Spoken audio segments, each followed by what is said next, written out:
All right, 6:31 right now. Mental health lifelines have seen a spike in calls locally following the death of Camila Olmos. But federal funding supporting the lifelines is set to expire. Our KENS 5's Earl Stoudemire has been reaching out to lawmakers to learn more about the impacts. Earl?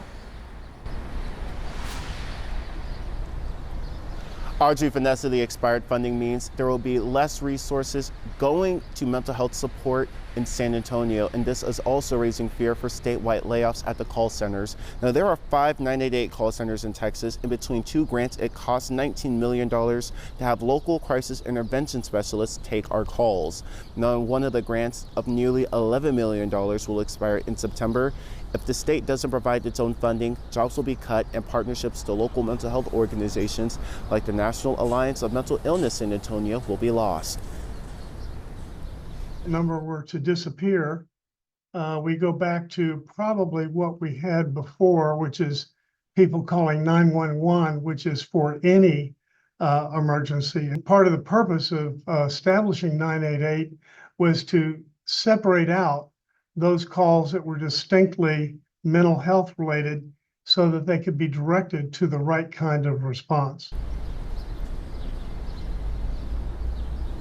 NAMI San Antonio works outside of 988 when a caller is not in a crisis or immediate danger. If 988 is no longer available, the calls we send to intervention specialists at the call center in Austin won't be able to provide help to long-term solutions.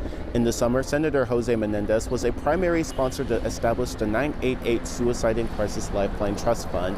Even though it is set up for donors to contribute to the fund, Menendez says the state has yet to do this.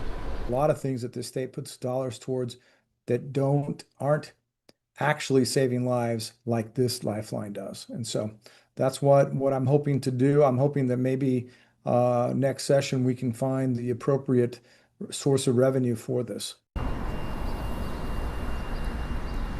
Now, if you need help, you can call the National Suicide Hotline at 988 or the NAMI Warm Line at 210-939-9999 from 8 a.m. to 11 p.m. Reporting live, Earl Stoudemire, KENS 5.